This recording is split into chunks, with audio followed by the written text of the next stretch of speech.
And I was still kind of just feeling like, wow, my life is, everything is so good, but I had to, just like Michael Singer says, you have to choose to be happy. Hey, Lance, how you doing? Fantastic. So, All so good right. to see you again. Yeah, same here. Same here. Before we jump in, I want to ask you a question. What is one fun fact that people do not know about you? Yeah, good question. Great question. I think a fun fact that most people don't know about me is that I grew up in on a farm in Spring Grove, Pennsylvania, a 40-acre farm, a little farmhouse that my dad, when he got out of the army, renovated with his seven other brothers. And we had cattle and pigs and chickens, and I had my own pony. And I didn't realize how good I had it because so many people are trying to get back to the self-sustained living and that so it was fun growing up in the country, even though I went to school in the city of York at a little Catholic school called St. Rose of Lima. Oh, cool. Cool. Yeah, getting Yeah. back to that. Yeah, getting back to the roots. I just had a guest on a couple weeks ago. His name's Jim Gale, and he has a company called Food Forest Abundance. And that's what their movement is about. It's about taking your lawn that you have, no matter how big or how small, and turning it into a garden that you can feed your family with. I mean, supplement, I would say. I don't know if you can Yes. totally get it all, Right. feed your entire family. But yeah, there's just something about going back to nature and going back to your roots that is exciting. And it's For also sure. empowering. Yes, Almost freeing in yes. a Yeah, way. one of the, Yeah. I'm in the Philly area, and Sergio Altomar, who you may know through Hmm. GoBundance, has just bought a farm and is trying to dive in and figure it out. So there's definitely a movement and a trend. Yeah. So I have to kind of get back to, yeah, my childhood and get back there at some point. Oh, that's fun. So let's jump into your book because I Yeah, was doing my homework and you wrote a book called The 4% Breakthru. And I really feel like it's written for entrepreneurs, but as I dug into it more, are so many nuggets of wisdom that anybody can glean from. So I want to talk about that and what's the book real quick, and then what prompted you to write it? yeah. So the book is a process it's my best consolidation of all the life and business experience that I had in 2018 when I'd really been through a lot of ups and downs, which we'll speak about, and putting all that together in a process where every chapter is a step to scale an organization and stay healthy because that's a big part of my story. Many entrepreneurs really redline it and push too far. And even if they actually achieve their goals, often they lose their family, their partner, their spouse, their relationships, their health, which was my particular story, even as a physical therapist and a personal trainer. So that's what it is. And I guess why I wrote it, I'll give you my story in a nutshell. Trained as a physical therapist, and so is my wife. We were 1 year behind in school. We both had the amazing experience of living and studying abroad in Aberdeen, Scotland. And when we got back to the States, I didn't think I had an entrepreneurial bone in my body, and I just wanted to master my craft. So I got board certified. I got my doctorate on evenings and weekends. I commuted to the University of Medicine and Dentistry, Rutgers, and Newark, an hour and a half. And um, really got the best I possibly could at my craft. But then after about 3 or 4 years, I started to realize it could be done better. And I wanted to uniquely bring physical therapy and fitness together. So we subletted 300 square feet from a little boutique fitness center, the size of an average American bedroom. And we really, besides bringing fitness and physical therapy together, tried to innovate and pioneer and be more customer service focused and really no matter where someone was on the what we call the continuum of health, we tried to move them towards the right, towards becoming healthier and more fit. And not just getting off of a table in physical therapy and not so we really wanted them to yeah, to move on to fitness and massage, personal training, and whether they did it with us or on their own. Um, so we grew our practice. I studied partnerships. We took on our best people as partners, and we became a multi-location company, and we had 5 locations. And one of our partners had said they, at a development plan meeting, which is part of our secret sauce, really outside of reviews, looking at people and asking them what their short and long-term goals are. They said they wanted to run the company, and I took a deep breath. I was kind of startled, and took a deep breath and thought that, okay, this could be a mutual win. And after 3 years of developing in 2018, this person took over the CEO role of our company. And so in 2018, I tried to figure out how I was going to spread my wings next and what I was going to do. And I talked to a franchise broker, and I realized it was fun being on the Shark Tank side of the equation. And I was really having fun looking at their marketing plans and their business plans. But I realized I was too entrepreneurial to be a franchisee. And I realized I wanted to pay it all forward and help other entrepreneurs. So I started a mastermind, started some group coaching and then some private coaching. And that's when I went to Podcast Movement. Speaking of podcasts, to see someone I really emulate, John Lee Dumas from Entrepreneurs on Fire, and Self Publishing School. Chandler Bolt's team was there in Philadelphia, and they helped me connect the dots to say, well, listen, if you're going to start to do some coaching, consulting, writing a book will help give you some credibility. So it really, again, helped me organize all of my best thoughts and thinking and put it into a framework. Then started. It took me 18 months, starting in 2018 and publishing end of February 2020. So it was kind of awkward timing then, I right bet. before the pandemic, but we'll talk about that. Yeah, how did you mitigate that then? You know, Well, I you're don't all know that I ready, life mitigated is it. normal, and Yeah. then, March 2020 hits. What did you do? Well, things went upside down. We had to furlough. We decided to furlough our entire team to protect them and to protect us. And it turned out to be a good decision. Our people were thankful for being, protected that way. And I jumped back in and was treating full time and still trying to keep my new coaching business and the book launch all moving. So it was challenging, but you know life got better, and we were able to gradually bring back our team, and I was able to just hand back those hats again, those clinical hats, because I'd already handed off the leadership hats at that point. So it was good. We made it through, but it wasn't easy. One surprising thing that came out of that experience that you didn't expect was going to happen? Out of the The pandemic. COVID and the pandemic, yeah, and Oh, having to transition so fast. And the reason I ask is, I was yeah, teaching at the time in the schools, and they sent all of us home, and they're like, "Okay, go figure it out. You now need to go from yeah, teaching in person to figuring out how to teach online." And right, so literally overnight, millions of teachers had to figure out how to become right. podcasters in a way, teaching online. Totally. Yeah. I mean, the first thing that jumps out to me is with coaching, I have one client that I see in person who's 10 minutes away, who's an 80-year-old entrepreneur growing at 100%. So he's super fun. But besides him, really, I am able to see everyone, virtually and help them, and it's effective. So I feel like that's a great benefit because travel really, I had no idea what I was doing as a physical therapist to move into coaching entrepreneurs. And so that's a really big gift. And it totally gives me lifestyle freedom. Last year, I was able to travel family trip to actually father son trip to Breckenridge with Thomas Fanner, who you may know from Emerge, and then straight to a family. Okay, great, wonderful human, and we've coached one another, and then straight to a family vacation and my wife's family reunion in California, and then straight to an adventure trip in Maine.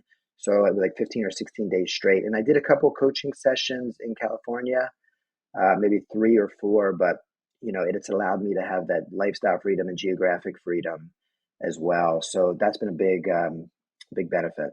Yeah. So you work with a lot of entrepreneurs. What are some of the common mistakes that you see them make when they're trying to at least get started or scale businesses?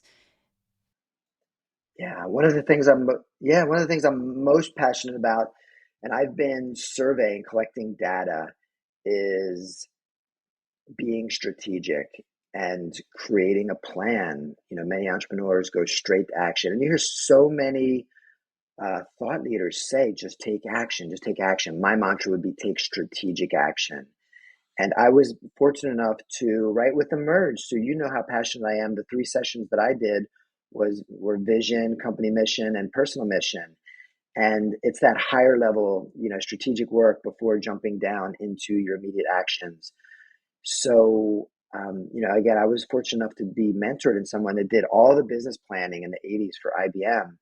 And they mentored me in the traditional business planning process. And that really helped. The magic is in the process. That helped Breakthru Physical Therapy and Fitness survive and thrive over my 13 years as an operator to take it from zero to, multi-million dollar company with double digit profitability. But then in 2018, when I started coaching and helping other entrepreneurs, I realized that if I was to say to you today, Sue, right, and we've actually done this process, if I said, well, you needed 40 or 80 or 120 hours versus the two that we did to do what I call a jolt life and business plan, you would have said, Lance, that's impossible.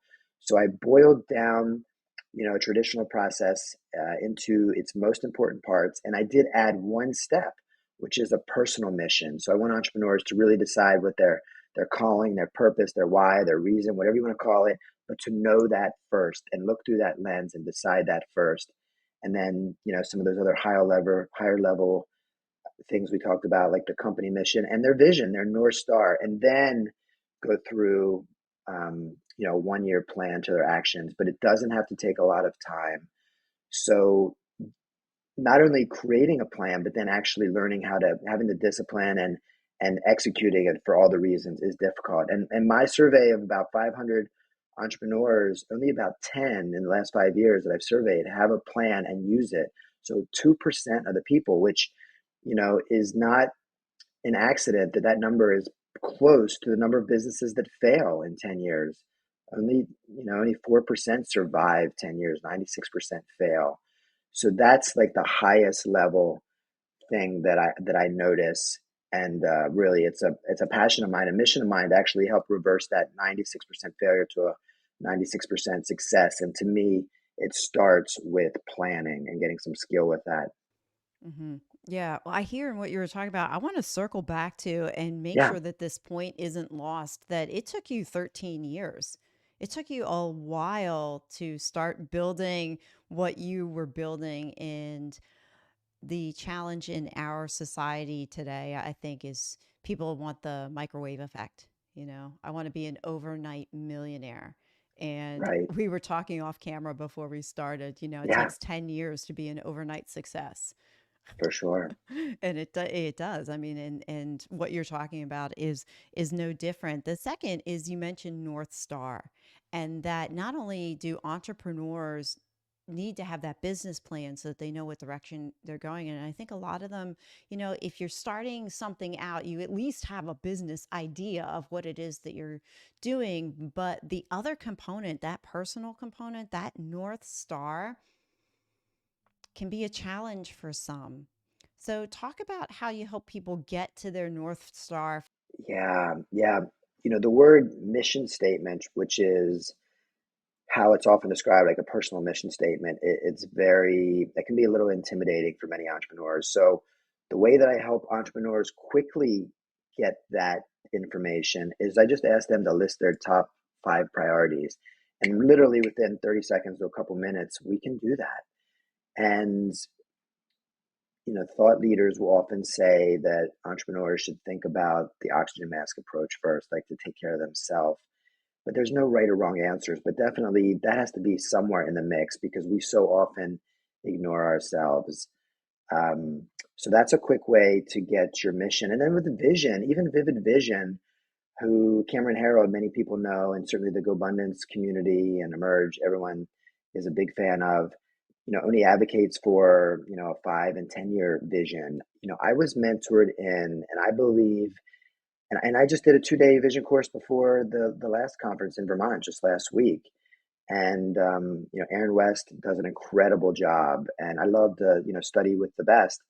Um, I believe there's benefits to having a, a final vision, a final North Star, if that's possible. And I struggle with that as well. So I know for everyone listening, you may think, well, it's hard. I can only think about small increments. That's fine. Back into it, but keep thinking about your destination because that will help you. So, and it's going, when you really think about it, it's going to be more than just having your feet up on the beach. The research is very clear that you have to be serving others to really have fulfillment and happiness. There's a book written by two physicians called Wonder Drug, which goes through the research in detail why serving others is the best medicine for yourself.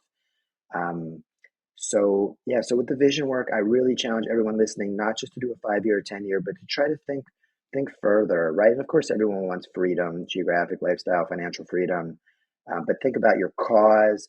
Know your financial freedom number so you can reverse into that, like on a horizontal basis, horizontal or passive or semi-passive, and by net worth, and then definitely know your bucket list items so you can start to live them now. Because check out Bill Perkins' Die with Zero if you're not familiar with that. Many people save too long It's and on the wait too it's on my long. shelf back here.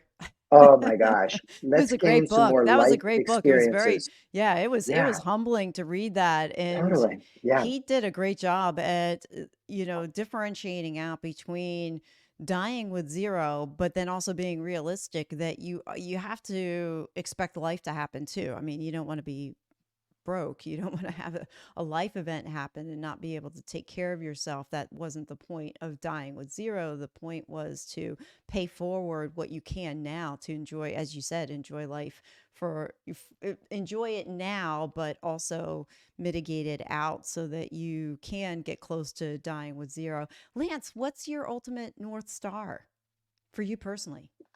Yeah, for me personally, great question. Yeah, so now I'm thinking about my jolt. So many, definitely freedom, and I've been, fortunate enough to achieve geographic lifestyle and even recently financial freedom. So I'm just, working through that, and it's a lot of transition, and it's all good.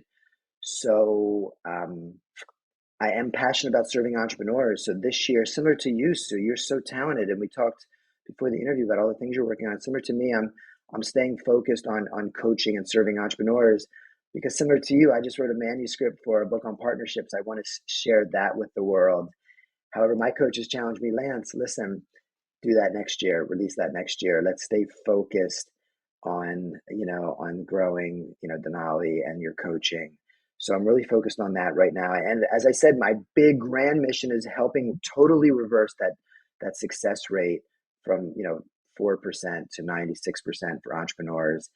And as far as causes and bucket lists go, even just last year, some bucket lists like taking our kids to Europe. We really were fortunate enough to take our kids to Portugal and Spain and Italy, and we're going to Greece this summer.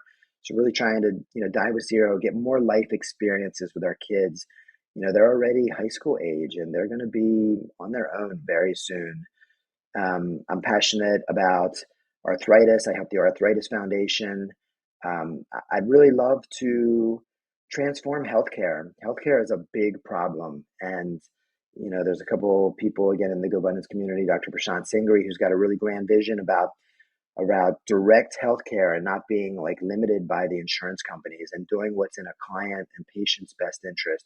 And again, for me, I haven't really been able to bring the vision together of physical therapy and fitness because the rest of our story is after we had a partner um, come on, we had an attractive business and private equity had their eye on us.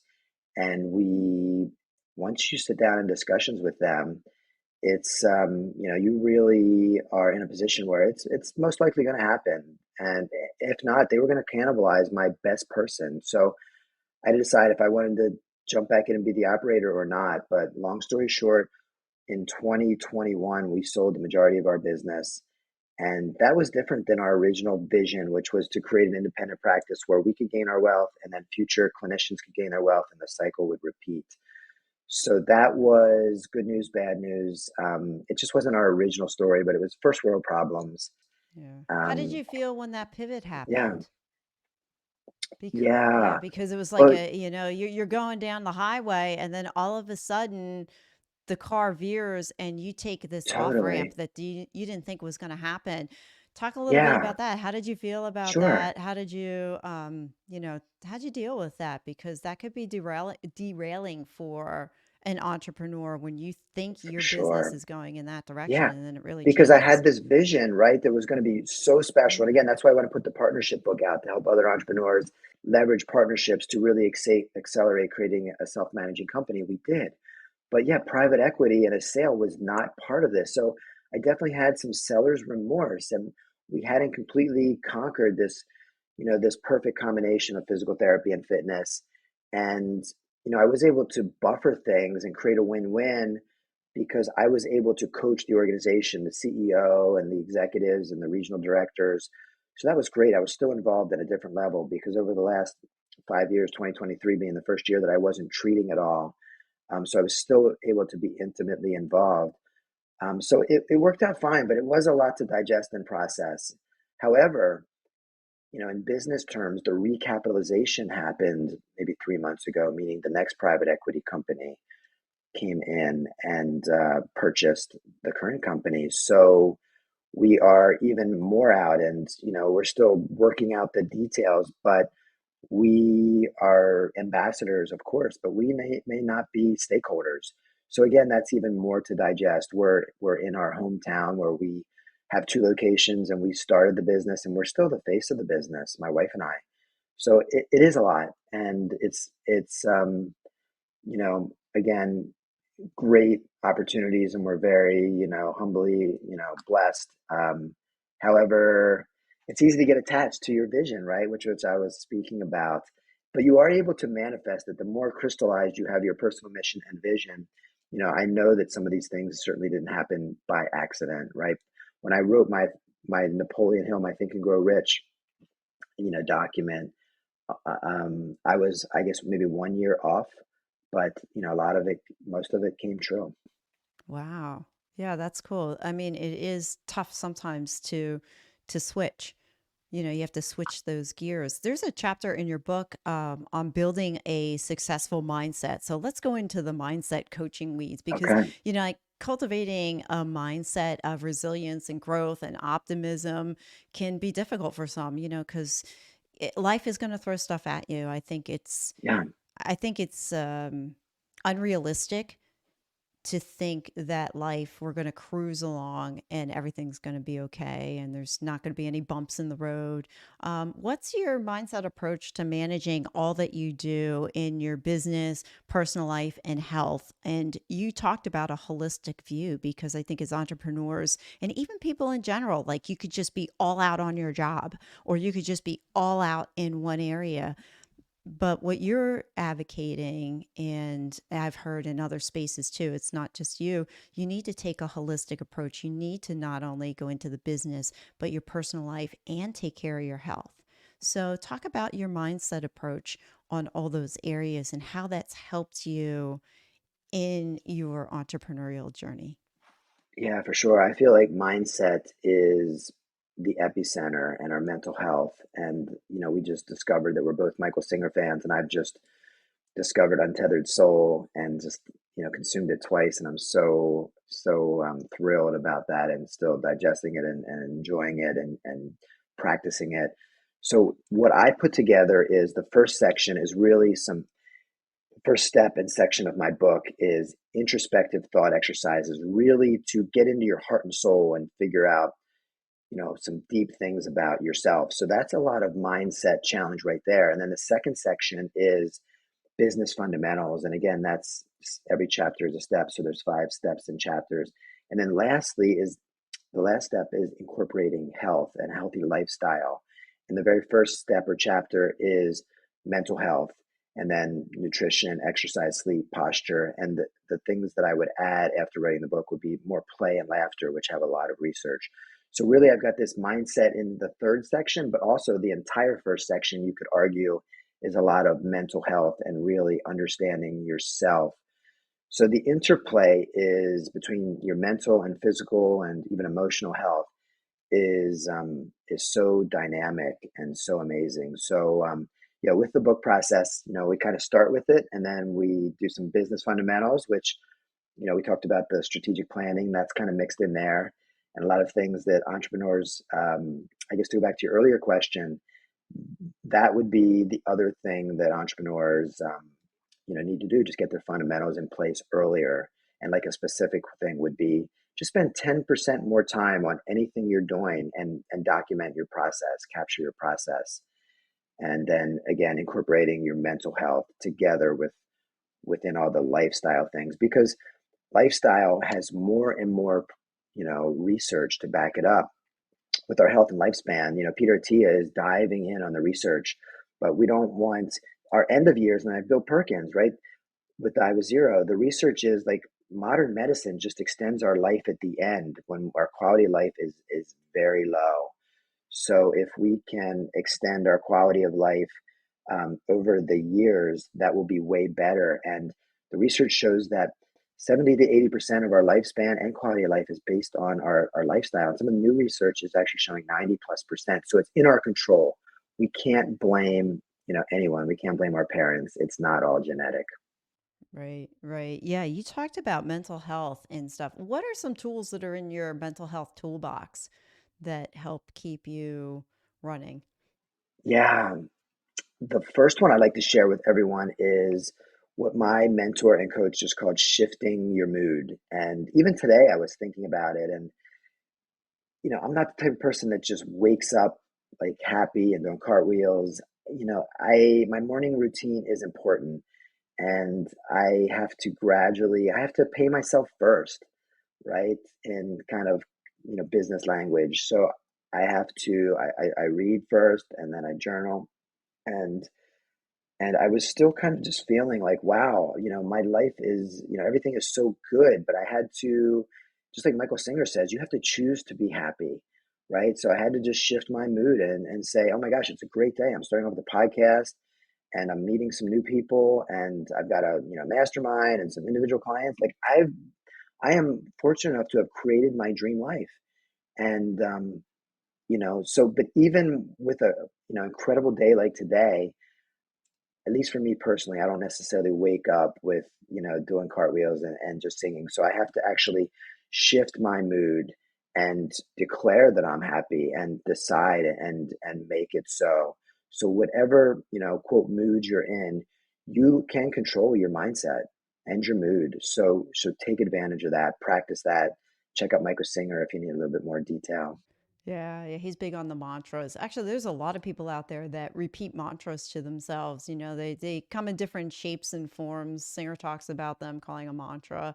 I've heard Afro mantras. I've heard of all different ones. Just what you say to yourself, yeah, how you talk to yourself first thing in the morning. But what I love that you said is that it's a choice.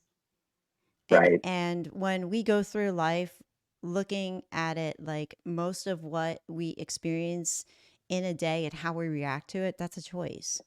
We can't control what comes at us, but we can control how we react to that thing. And I appreciated that you said that you wake up in the morning and, it's a choice. You have to choose to embrace your day. And you can wake up and say, good God, it's morning. Or you can wake up and say, good morning, God, this is great. Yes. Yes. So And good. yeah, you can make that decision. I'm part of a coaching program, and they have a protocol that's called flip the switch. When you are in a particular mode, you can change your attitude just like flipping a switch. And there's a couple of things that you just kind of say to yourself, hey, hey, hero, or whatever you want to call yourself. And, chest down, or wait a minute, chest up, chin down. I'm a little dyslexic. Chest up, chin down, breathe, smile, and flip the switch and show up. And that's a choice. It's a choice that we can make. So I love that tool in the toolbox. So now let's flip the switch just a little bit. So you're having an unexpected day, like the day goes south a little bit, everything's hitting the fan. What are some things that you do during that day so that you're not completely derailed and you kind of catch yourself from continuing to spiral downward? Right. Great question. I think my toolbox is growing. I'm studying breathing and, and definitely my inner voice. And, with breathing, definitely guided breathing is great. And I'm really studying, Wim Hof more recently. And I do that daily. And even just a little tactic. I'm able to do what Andrew Huberman calls space-time bridging twice a day because I do it when I brush my teeth. It literally takes under a minute. So it's actually perfect timing.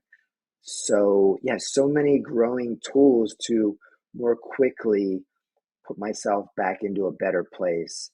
And, even just some basic concepts, right? I know we're talking about a lot of books, but, the Four Agreements by Miguel Ruiz was something that my mentor, Marilyn, gave me, and she gifted when she was working to everyone in her life. And for those that don't know, number one is be impeccable with your word, and number two is don't make assumptions. And the don't make assumptions is a big one because many times you may be feeling a certain way with your interactions with people, and it's really not about you; it's about them. And so yeah, so those are a few immediate ideas that I really integrate, and just more quickly, I've become skilled at not letting myself go in a spiral. And definitely over that 13 years, as you mentioned, I made all the mistakes, and I believe that small businesses, for everyone listening, are the ultimate personal and professional development tool. So this one thing that I also did is not get too high with the highs and low with the lows. However, make sure that you're still being playful enough because and really celebrate your wins because for at least for me that was something, right? I kind of blunted the great opportunities and moments a little bit and too much. So maybe we should actually rethink that. It should be not to get too low with the lows, but get as Right. high as you can with the highs because that'll actually help you offset that. Yeah, or reset your baseline so that Yeah, your lows are actually would be a high, and then you just keep going higher and higher. Would you consider yourself a love that. perfectionist? I have high perfectionism, yes. Yeah, yeah, yeah, yeah. Yeah, I'm a recovering perfectionist as well. Yes. Okay. And so, yeah, and I think that's a driver too. And something you were, and the reason I was thinking about that is because you said about celebrating wins. And for those of us who are perfectionists or high achievers, and maybe, and I probably, it's probably not fair to put that into a bucket, but I think it's more prevalent than not, is that when you're a high achiever, at least this is my own experience, and I experience a win, I don't really take it as a win and I don't take time to celebrate it because in my Right. brain, it's like, oh, check off the box. Yeah, you got Right. that. You don't have to celebrate that win. And I'm learning as you are, if you're in this continual process to grow and learn, that's that growth mindset, right? I just realized that, wait a minute, you have to take time to celebrate those wins because it's a positive dopamine hit to the brain. It slows you down too. And then Definitely. once you Yeah. When start you can seeing create them, you some, start recognizing them. yeah. And and along the lines, you can actually control your neurochemicals and other people's with what I mentioned with the play and laughter. You are literally, mixing somebody's, neurochemistry when you create, laughter in somebody else. So take advantage of that.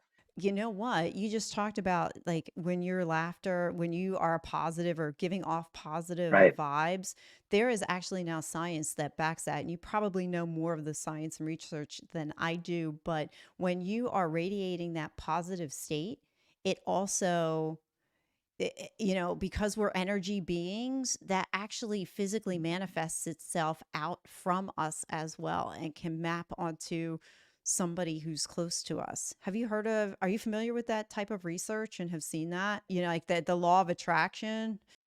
Yeah, well, I'm familiar with the law of attraction, and there's two very smart ladies who wrote a book called Humor Seriously. They're Stanford professors and then business school. So, they did a literature review on humor, and then, Andrew Huberman, as he always does, dove into the research on play.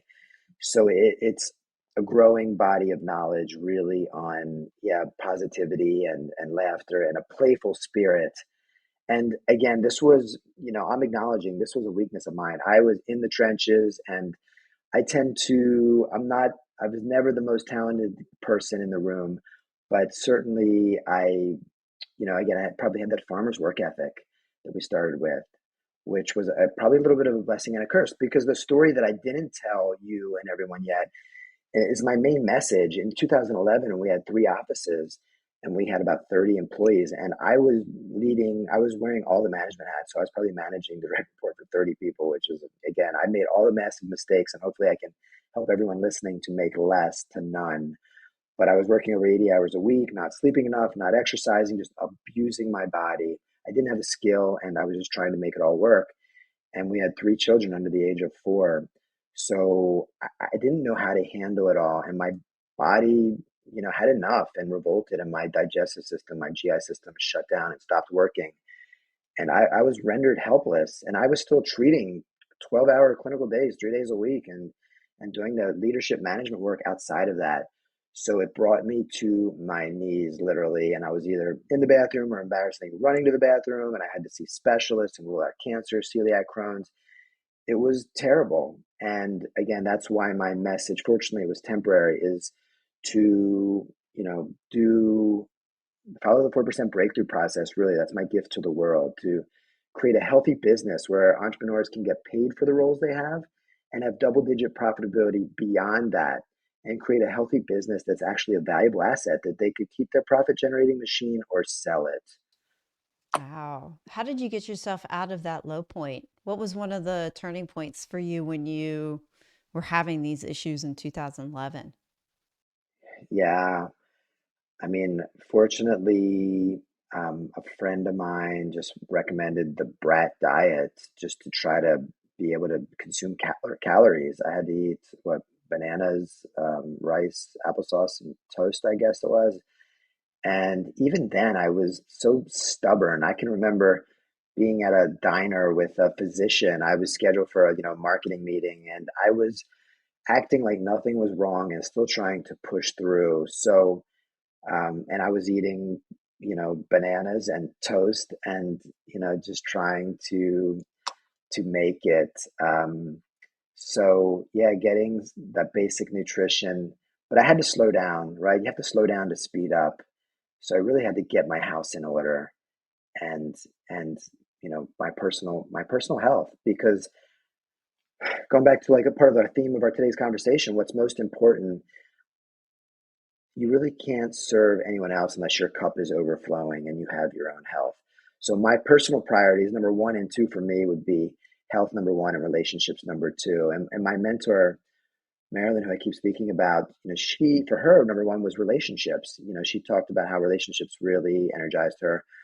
Um, and again, there's no right or wrong, but I really have to take care of myself and value myself and do that self-care so that I can be a great husband and father and son and you know, entrepreneurial coach and leader.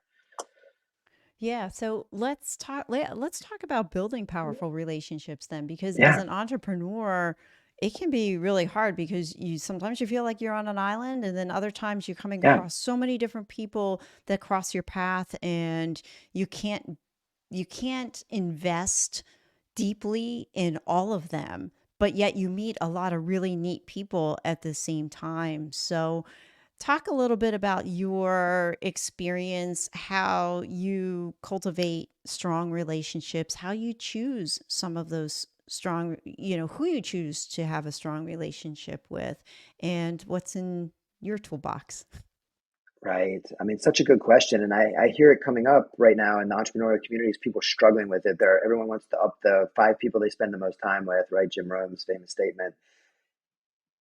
Me personally, where I've landed with this, I love to spend my time with entrepreneurs. Again, that's part of why I've created my dream life, hanging out with you today and the rest of today, serving others and meeting new entrepreneurs. However, I my personal decision is to include my childhood friends, and high school friends and college friends. And some of them may not be entrepreneurs and may not want to set the world on fire and do some of these things we like to think about, do and dream and everything we're talking about. But they have a role in my life. Now, I may not spend as much time with them, but I want to include them in my life. So that's a personal decision. And I know some of the guys, they really I was surprised that some really successful entrepreneurs weren't including some people like that in their life. They were just sort of trying to, be around Elon Musk and the biggest, baddest, current successful people and, just the most successful GoBundance people, I personally feel like that's a mistake, right? To lose some of those relationships and friendships. Um, I think that people will decide for themselves, but for me, my family's relationships are are are important, and I'm going to execute on something called the quarterly board meetings with my family this year. Really spend a big chunk of time with each one of my kids alone, and I've had fun just in the last week talking about my kids. Okay, think about something that you want to do, with me, and we'll do that. And then my wife, we're celebrating our 20-year anniversary, so I'm definitely trying to be better about keeping our relationship strong because we're the foundation of even our immediate family's relationship. And for myself, our relationship struggled. We in 2004, we got married in May, and then we started our business in June. I do not recommend it to immediately start a relationship with your partner. It is not for the faint of heart. It's not easy. For us, it made us stronger, but it certainly tested our mettle. Um, so yeah, those are a few thoughts on relationships. Keep all your relationships.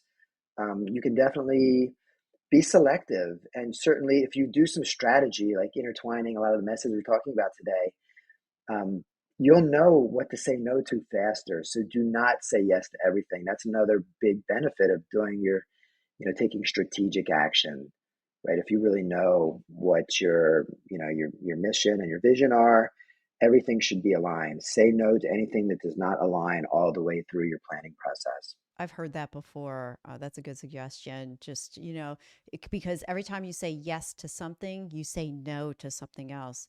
And you have to For really sure. think that through. How do you find the time to do all those things that you talk about then? Like how do you find the time to invest in your family and then stay connected to your businesses and grow your coaching practice and Yeah, and still continue and still yet have fun and have a really interesting life? How do you time for block all sure. that stuff?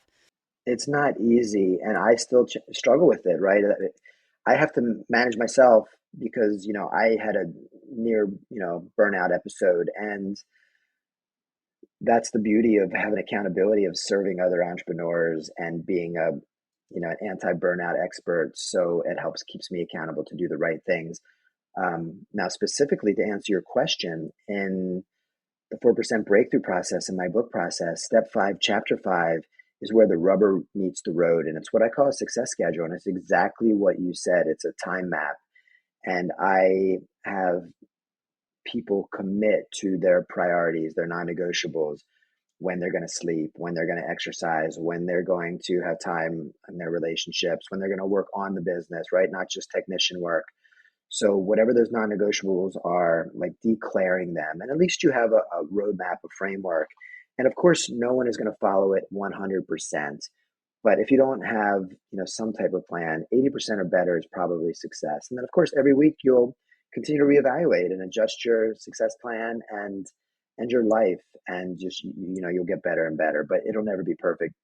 It's kind of be realistic with yourself. Don't beat yourself up. Yeah, it's that growth mindset too versus fixed mindset. You've mentioned a couple of times, just continuing to do. And I'm getting this theme that life is a muscle. And the thing Yeah, building a business, forging good relationships, mastering your health, it's all a muscle that needs to just be exercised and you need to just continually keep pressing into it. It's not something that you arrive at. When you're building things, it's this fallacy that, oh, I will arrive when my business brings in X number of dollars, or I'm going right. to get to the top of that mountain. Whereas it might actually be better to look at it like you're running a race that never ends, or you're climbing a mountain that you never get to the top of.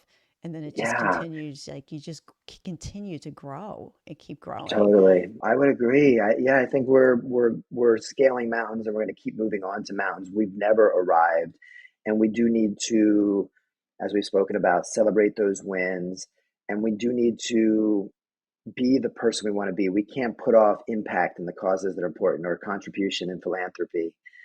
Once we're X million dollars, I'm going to start to be generous. That's not going to work.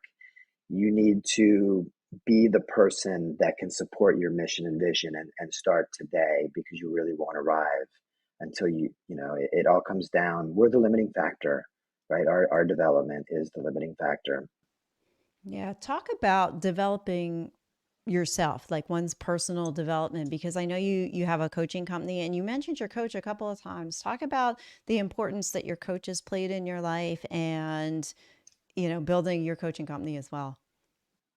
Sure. Yeah. So I was very fortunate to have several incredible mentors. I mentioned, Marilyn today several times, and I had someone named Jim who was an incredible mentor, and especially financial mentor. And I, they kind of were attracted to me, and hopefully it is part of that law of attraction.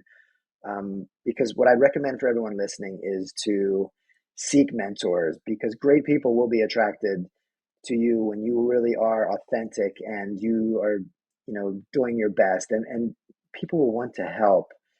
But definitely seek those out, and do not do it alone. I would not recommend trying to do it alone, because that's where you may go off the cliff, right? You won't have those guardrails. You do have to, like, bump into things and to learn, right? You have to learn lessons, but you do not want to completely go off the cliff. And even for you, Sue, like when we were speaking earlier, so many entrepreneurs, John Lee Dumas calls it the baby effect from Entrepreneurs on Fire, and Gino Wickman and other people call it the entrepreneurial leap, taking the plunge, whatever you want to call it. There's a healthy amount of stress that we have to really go for it, and to make it, and to have, be fearless enough to do it.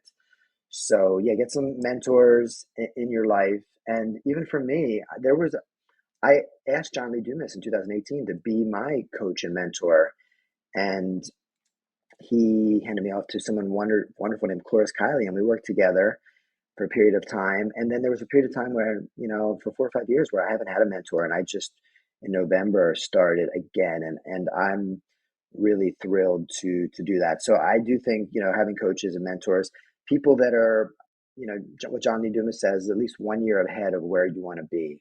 You'll make a lot less mistakes, right? Because for my 13 years that I boiled down into the 4% breakthrough, definitely people could, do some of that. They could do that entire process in 6 months if they're really focused on it.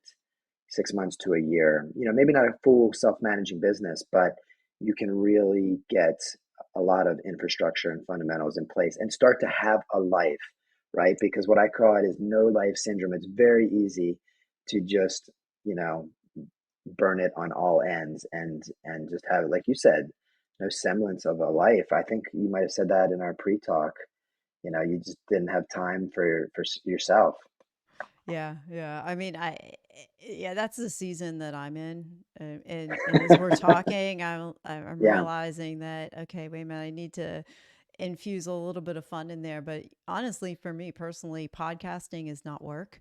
I love what I yeah, do. I love I can talking to tell. people, and it just flows for me. It's all the other stuff outside of it. Well, that's not entirely true either, because I'm building out a company myself that I'm very passionate about. So, and I think you would agree with this. When you're passionate about something, no matter how hard it is, it just doesn't feel like a job, because you're Right. just so invested into it that you just enjoy it so much. And you Yeah. mentioned about stress and a healthy dose of stress.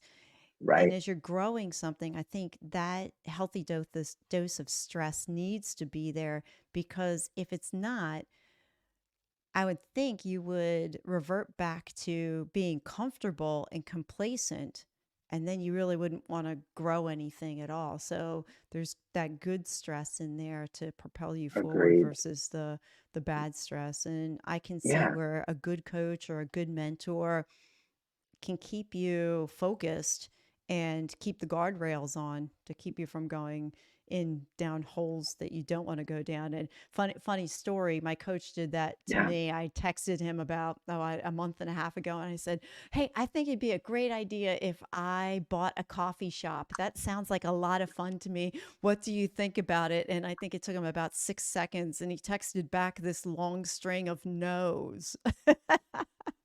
I'm like, but I thought it was a great idea. He's like, no, no, no, no, no, no, no, no.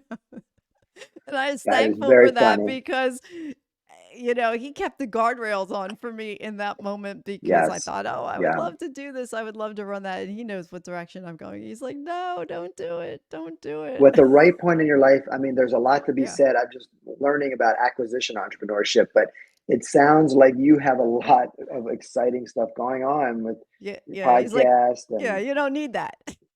yeah, for sure. No, he's like, you don't need that with all the other things swirling around. He's like, you don't need that right now. Maybe, and it wasn't a no forever. It was like, no, this is not where your zone of genius should be concentrated on right now. And that actually circles back to what we were talking about before Yeah. about people knowing what their unique abilities are, knowing where their talents lie, knowing what drives them, their virtues, that underlying thread that drives everything that they do. And it's so important to know what they are because if you don't, it's going to be really hard to build something on a foundation that you don't even know what the foundation is. It's like building a foundation, like having a foundation of sand. If you're going to build something on sand, it's not going to be solid. But if you build it on rock, and you know what that foundation is, then whatever it is that you build is going to stand and weather the test of time. It'll veer off to the left or to the right, maybe, maybe it will, maybe it won't, but if it's on that solid foundation, then at least you can rest knowing that, this is heading in the direction that I want it to head into.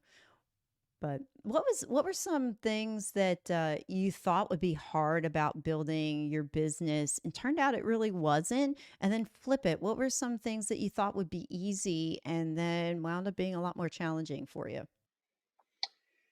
Yeah.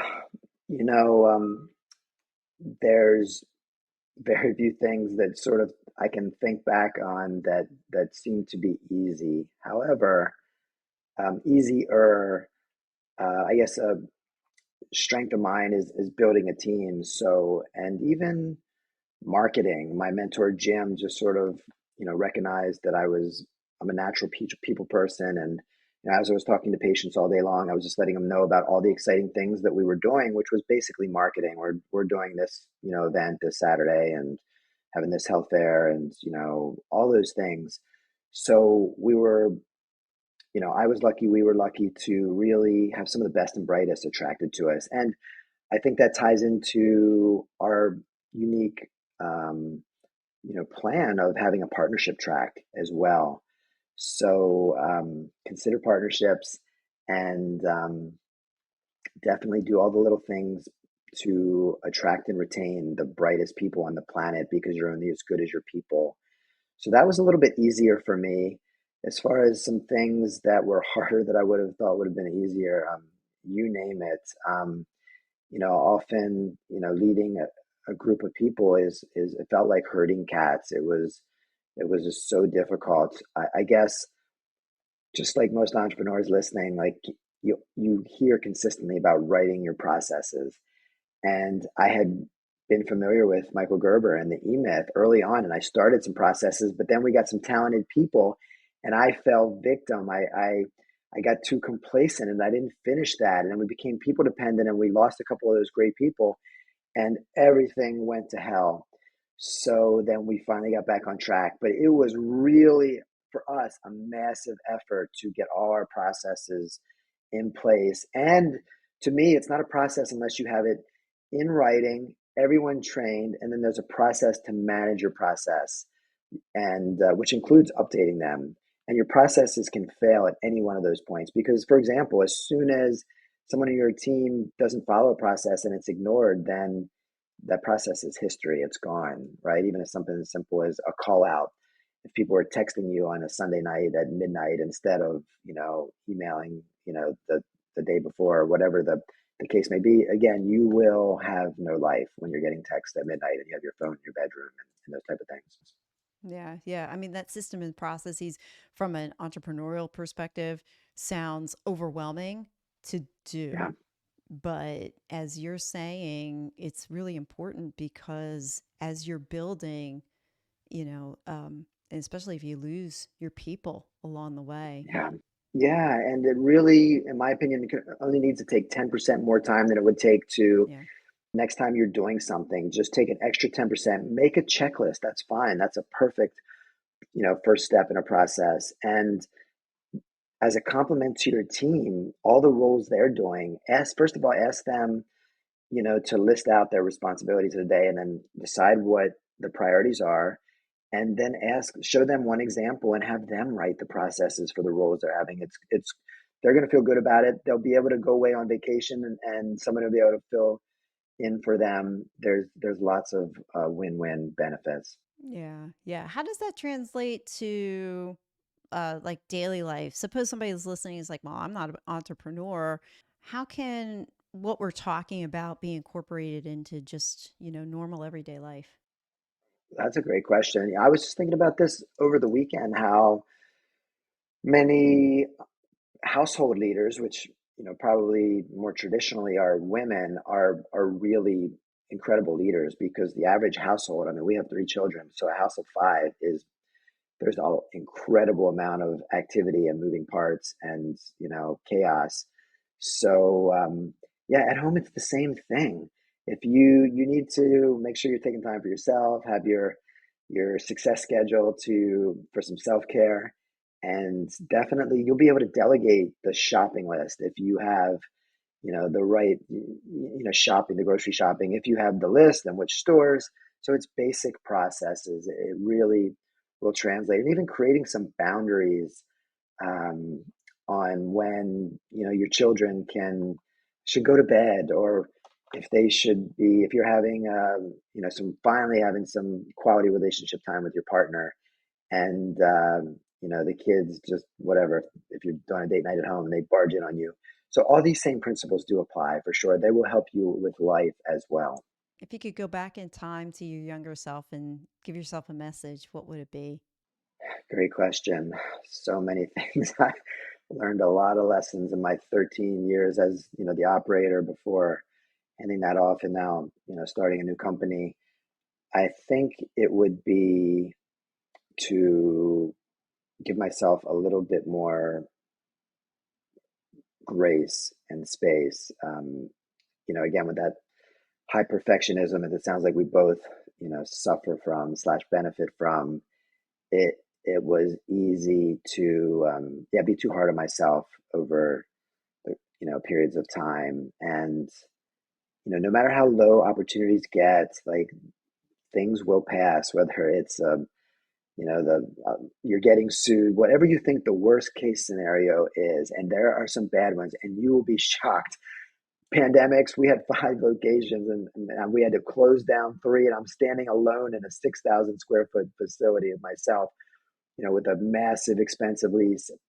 That was pretty low after we just furloughed 50 people.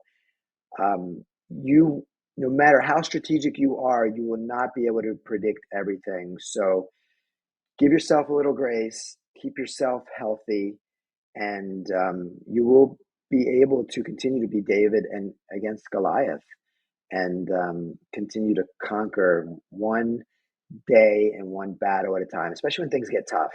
Break it down into small increments so that you can just get through a morning, and then a day, and then a week, and a month, and a year, and then just make sure those things align with your bigger planning. Yeah. Yeah. It's 1% better each day, isn't it? Yeah, Just keep going one more day, one more day. I heard that from Ed Milet. He just said, just go one more day. You never know. Today might be that day.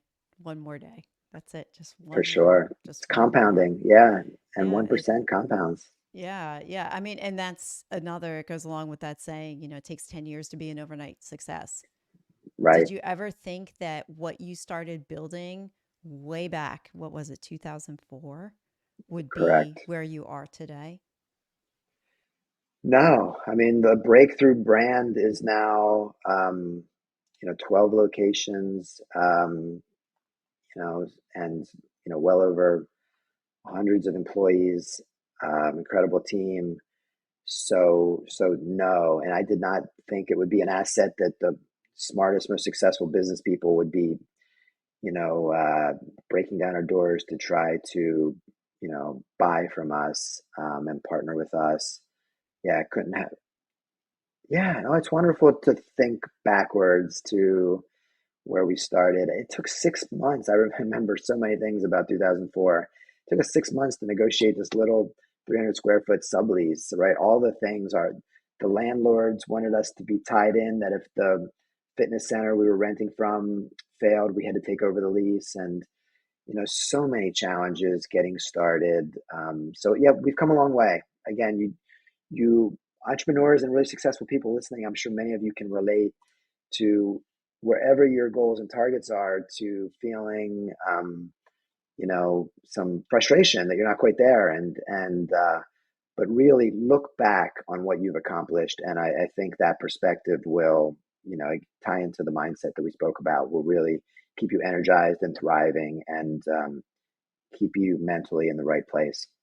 I love that. Looking back to help you go forward because Yes. we need to celebrate those wins or else you just don't have any drive to keep doing what it is that you're doing. So I'm thoroughly enjoying our conversation, and like any good podcast, you do have to eventually come to an end.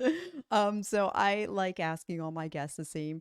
There's three core questions. I call my core Okay. three. So let's jump into them. And the Okay. first question, we talked about a few, but I want you to pinpoint one. What's a book that's had a significant impact on you? Yeah, I would share the most recent book that's had the biggest impact on me, which, I mentioned Michael Singer, The Untethered Soul. Highly can't recommend it enough. The list would go on. I mentioned Think and Grow Rich earlier, as a second choice. Dale Carnegie, How to Win Friends and Influence People. I mean, yeah, I mean, so good. Yes, start there. And of course, and of course, the E Myth, right? As well.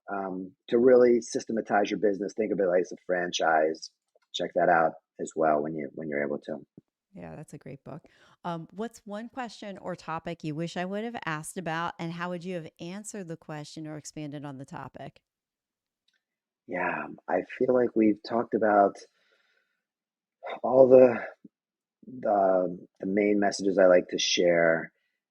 I touched on partnership quickly, but just to maybe give another quick, um, tidbit on it. Definitely consider leveraging. I'd recommend for everyone listening to consider partnerships as part of your business model, even if it's just incentive plans at first, and then even shadow, uh, equity.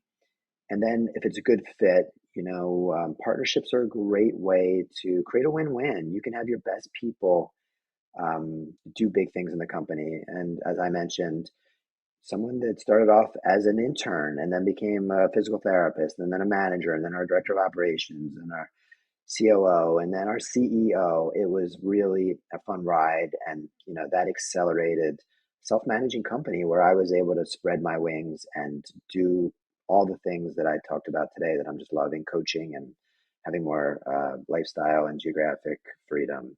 So consider that and be on the lookout, for my book on that. And if anyone needs any help with that, just reach out for sure. At what point, actually, as you were talking, I was thinking about private equity and Yeah, partnerships. At what yeah. point in somebody's entrepreneurial journey that they're building their business would you recommend that they consider that, like at a point?